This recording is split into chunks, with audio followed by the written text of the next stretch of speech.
Welcome on in, golf fans. It's your boy Gsluke here with our round one prop preview for this week's Valero Texas Open. Gonna go through what you need to know about this week's golf course, TPC San Antonio, and a few props over there on Underdog Fantasy and Prize Picks. And I'm taking for a few slips to give you an idea of how to attack this Thursday prop board. So just gonna go ahead and hop right on in with some of our course research, which with TPC San Antonio, it's a par 72. So main thing to note there is that you have the 4 par 5s and 4 par 3s on property, and from the length perspective, it's about average when it comes to its length. So it's not a shorter course, it's certainly not a longer course out there on tour, and the byproduct of that is anyone can play well here. So whether you're a bomber, whether you're a shorter player, a putting specialist, an approach specialist, pretty much any kind of skill set can get it done around here. So it is much more about some of your form, just in general, your skill set. I'd say around the green play, getting up and down is maybe a little bit harder around this track, but we're not looking for one specific type of player to go out there and find success. So that's the main thing about the track, right? This isn't a full course breakdown. What we want to focus on are some of the stats, some of the averages around this golf course. So we'll go ahead, bring those up right now. The scoring average in 2023 was 0.09 shots over par. So that is a 72.09 on the par 72 setup. Your birdie or better average was 3.53 per round. Bogey or worse average was 3.15. So a lot of doubles being made, right? Because your bogey average was lower than what you had for your birdie average, but you still had an over par scoring average. So there are some blow pulls out there. The main reason for that is that because it's down in San Antonio, there's quite a bit of desert on this golf course. So hitting it into, of course, some cactuses, some bushes out there could lead to some penalty drops. And on top of that, you have a lot of heavily wooded areas. So you can end up having lost balls at this golf course, which is why you see that kind of discrepancy. Your green and regulation average was 10.85 per round, and your fairway average was 7.5 when it came to the field average. The other thing we want to look at for Thursday's action is going to be a weather forecast. So I have it up over here on windy.com, and this HRRR forecast, which is the most reliable within 24 hours, you can see is calling for mild weather. So a little bit of wind coming in towards the middle half of the day. You can see for the last 2-3 hours of the morning wave, you're going to have closer to 10 to 12 miles an hour of wind, and that same situation for the maybe, first 2 hours, 2.5 hours of the PM wave. So both waves are going to get a little bit of weather impact, but whether it's the first 3 hours in the morning or the last 3, maybe even 4 hours of the PM wave, you're going to have ideal course conditions. So I think that in the morning, you're going to have slightly more receptive greens, probably a little bit of a higher birdie average because of that. But in the afternoon, because the winds do die off a little bit, I don't think the scoring average is going to change all that much. So in terms of the weather, I don't think it's going to have a huge impact on play. And looking at some of the averages from 2023 should be pretty consistent with what we see out there for Thursday. So now hopping into some props I like. So we'll start with Underdog. Afterwards, we'll go through a few, props over there on Prize Picks I like. But the first prop I want to start with here is going to be an over on fairways for Brian Harman. So they've got him at 7.5 fairways. And just to circle back to our averages, last year the fairway average was 7.5 per round. So this 7.5 projection for Brian Harman has him exactly at that average. And the reason why I like the over here is he's an elite level fairway player. So Brian Harman, one of the most accurate players in all the PGA Tour. And in fact, if we take a look at some of the driving accuracy numbers, this year he's maybe not as elite as what we've seen in the past. You'll see that this year he's number 48 on the PGA Tour, which is still top 50. It is well better than the field average. So even if we were using the numbers from 2024, he would be a clear overlean, right? Let alone if we go back to the last few seasons. So let's go to 2022, 2023. But you see that he was number 16 on the PGA Tour. The year before that, 2021, 2022, he was number 21 on the PGA Tour. And the year before that, he was number 30. So you're talking about a guy who is almost always up there in the top 30 of the PGA Tour at the field average, right out there for round one. So it does have a morning tee time. I do expect conditions to maybe be a little bit softer out there for the first half of tee times. So that's a little bit of an added boost there as well. So if you compare it to other sites over here on Prize Picks, they of course have a fairway board themselves. You'll see that Brian Harman is at the 8 fairway mark over here on Prize Picks. So you get the 0.5 discrepancy, a player that is routinely up there in the top half of driving and just has to go slightly slightly over that field average to go out there and cover for us. Another prop I like, the second prop in the slip, is going to be another fairway prop. So it's another elite tier accuracy guy projected at the field average that is also at 8 over here on Prize Picks. So it's Tom Kim over 7.5. You can see he has that 8 projection over there on the Prize Picks side. And what you gotta like about Tom Kim is he's also an extremely accurate driver. So if we go over here, change this from Brian Harman and look up just the Tom Kim stats over the last 2 seasons, this year still better than your average player. Number 64 on tour, is up there in the top 33% of all players in the rankings. So a top 33% player this year. Last year was much better, right? Was number 12 on the PGA Tour when it comes to his stats. Year before that, he doesn't qualify for the leaderboards because he didn't have enough starts back there in 2021, 2022. But his 2 years on tour, right? Top 33% this year. And he's had a really shaky start here in this season, and last year was an elite of the elite type of guy when it comes to hitting the fairway. So once again, to have both of these players at the field average is, I think, going to be a huge mistake. But Tom Kim does have a PM wave tee time, so maybe not, as solid conditions as what you're going to have with Brian Harman, but the winds die down late, right? The last 3-4 hours of his round should be in next to ideal conditions. I think all of that is extremely favorable for these two plays. So that's going to be it for the fairway side. Another prop I want to look at here is a Ricky Fowler fade. So it's a Ricky Fowler under on greens regulation. So the green regulation average last year, just to give you guys an idea, right, was 10.85 per round. So it was about 1.2 lower than this 12 projection. And Ricky Fowler has really struggled here this year. He's been losing 2, sometimes even 3 or 4 strokes per event when it comes to his iron play. And if you're looking at green regulation percentage, he's among one of the lowest on all the PGA Tour. He's outside the top 150, not doing Ricky Fowler type of things.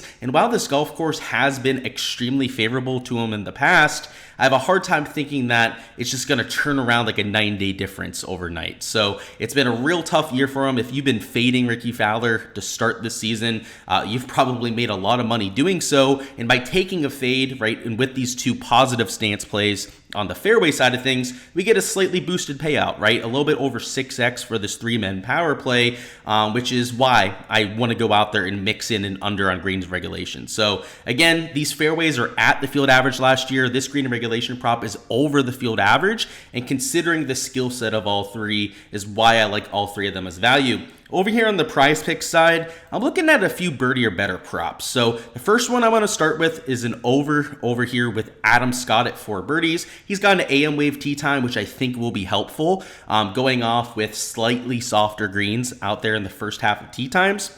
Is a player who's won at this course before, hasn't played here in 5 years. 5 years ago, did end up missing the cut out here at TPC San Antonio, but fits the golf course well. He's the type of player that's got the around the green play to keep himself in play. He's got some length for the par 5s, which are close to 600 yards across the board. And on top of that is a really talented putter. Right now, this year, it hasn't been as elite as what you saw there in 2023, where he's among the top 5 putters in all the PGA Tour, but he's still gaining about a half a stroke per round with the flat stick. So at a course where you don't have to have length, right, you don't have to be an elite tier off the tee player, I like a lot of your elite tier putters, right? They're going to be able to convert with a lot of their wedge opportunities. And when you add in the fact that Adam Scott's a pretty solid par 5 scorer, especially on the longer par 5s, I'm imagining a lot of birdie looks for Adam Scott. And if that putter stays where it's been for the last year and a half, 2 years, he should be able to at least push at that 4 mark. So our birdie average last year was only 3.5 per round. So somebody like an Adam Scott, right, that is, at least a top half birdie maker in this field, I do project for at least the 4 birdie mark. So I like that push equity that we're getting within Adam Scott. But with the fact that he's won here before, he's had a really solid start to 2024,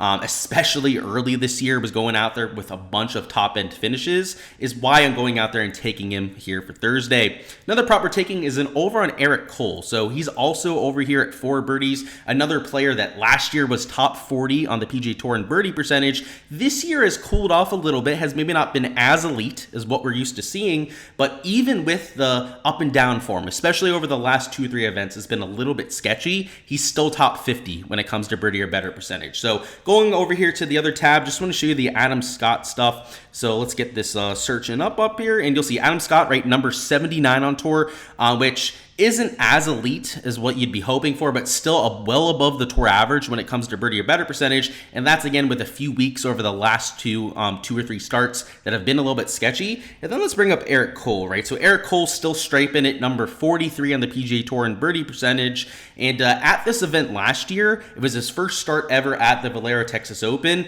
was able to push or cover that line in 3 of his 4 rounds. So obviously Adam Scott with the win here obviously likes TPC San Antonio, but Eric Cole in his first ever trip here was successful with this line quite often. And then the last birdie prop I'm taking here is going to be a 4-man slip, right? So it's not just these 3. Is going to be, who was it? Eric Van Rooyen over birdie. So Eric Van Rooyen last year ended up missing the cut at this event, but if you're looking at birdie or better stats, and if we're really just looking at this season, right, somebody like EVR has to be in the back of your mind, right? He's number 19 when it comes to birdie or better percentage. Is up there with some of your elite tier players like a Cam Young, a Sahith Theegala, Ludwig Aberg when it comes to his birdie or better percentage. And last year at this event when he missed the cut, he did cover this in one of the 2 rounds. So I believe got to 4 birdies in one of the 2 rounds, which is a push. It's not what we're looking for out there with an EVR. But the year before that, when he ended up finishing in the top 20 at this event, I believe T17 was the start that he had, EVR covered it in 3 of the 4 rounds. So clearly has that firepower to start this year, has been on absolute fire when it comes to the birdie or better percentage, and is why I'm taking these 3 for overs. And the added benefit, right, it's not just Adam Scott that's going off early. Eric Cole, AM tee times, same thing with EVR, another guy that is out there in the first half of tee times. And to get a good payout here, right, because it'd only be 4.75x. If we took this for a 3-man power, I'm going to take an under on Ludwig Aberg greens. And it's not like Aberg is bad at hitting greens. In fact, he's normally like top 25, top 50 on tour when it comes to hitting greens regulation. A little bit closer to the top 50 mark this year as he's fallen off a little bit from what we saw in 2023. But with a 10.8 average, right, to get to 14, to go over this mark, right, it's why I like taking the underside. He'd have to gain over 3 greens to the field. And even if that's Scotty Scheffler, that's going to be a tough feat to come by. I do think that the weather is at least decent. He is an AM wave tee time, so he does have the softer greens. But at 13, I think it brings plenty of push equity and the added benefit of getting a payout that would be 10x for a power play, right? Your normal paying flex play if you went in that direction is why I went out there and took this for a combination. So these are the 4 props that I would consider over here on Prize Picks. And to give you an idea with Adam Scott and somebody like Eric Cole last year when it came to their birdie or better percentage, let's show you this stuff from 2023. So if we go back to 2023 and we look up all 3 of these players, you see that first off, Eric Van Rooyen was, oh, sorry, it's 2 O's, not just 1 there. Can't spell it wrong. It's definitely not 3 O's. He's number 27 last year in tour. That's actually way better than I thought he would be, but still an absolute stud. Eric Cole was number 8 last year on tour, so even better, right, than the stats we're seeing here. And Adam Scott, I believe, was even better than his ranking so far this year. So once again, my typing with one hand here isn't working out that well, but he was number 10 on tour last year when it comes to his birdie or better percentage. So, you know, whether we're looking at the fairway stats, the birdie stats, all of these props are for elite tier players, projected pretty much at what I expect to be the field averages. So love those 3, like the under over there on Ludwig Aberg. I'm going to go out there and get a pretty solid payout. If you want to make these into 2-mans, I'd recommend that too. I do a lot of 2-mans myself when it comes to my Prize Picks and underdog exposure. So rather than just taking them out here for these 3-4-man cards, do not be shy about going ahead and mixing in some of that other exposure. These are far from the only props I'm taking. As you guys know, I'm always posting these averages, my projections over there on my Patreon page. So if you're looking for access to all of the content that I'm posting, all of the slips that I'm entering, all the different props, right, I'm taking over here in Underdog Prize Picks, not only for round 1, but rounds 1 through 4, make sure to check out the Patreon page down below. On there, there's just a golf prop package. So if you're just all about golf props, you can go on there and join that tier. When NFL season comes around, I'll be covering all of that. So there's an all sports tier over there. Also a lot of golf DFS stuff that I'm posting, which I'm sure you've seen on this channel if it's not your first time watching some of my content. But if you are just somebody that's entering props and whatnot, there is a tier specifically for you there. So make sure to check that out. Supports the channel, give you guys all of that behind the scenes content that I'm posting and all the exposure that I'm getting to for any given slate. But that is all I've got here, guys. Just a few things to leave you with, right? Make sure you're looking at the data. Make sure you're going out there and looking at the stats from 2023. And if you're entering stuff for rounds, 2 through 4, make sure you're looking at the weather, right? Look at the stats from the day before, right? Do all of that research. Part of the benefit of being a part of that prop tier is I'll give you guys all of that research yourself, right? I'll make it a little bit more simple for you guys out there. But even if you're not a part of it, right, just do your due diligence, right? Go through the weather forecast, calculate those averages, figure out what to look at for the next day, and data will be your best friend. Data will be your best friend when you're going out there and putting together lineups. So that's what I've got for you guys. Best of luck out there with your exposure. Smash the like button on the way out of here. And for a chance to win a free month of my Patreon, give me your winning score for this week. So after all 4 rounds, what do you think the winning score is going to be? If you guys can get that there, you'll win a free month of my Patreon page. So they get a free month of golf props, be able to see exactly what I'm working with, all of those prop reports that I was mentioning before, and go out there and utilize that to your advantage. That's all I've got, though. Appreciate the support here, guys, and I'll see you guys for our live stream, which will be tonight at 7 p.m. Eastern time, going through all of your live questions.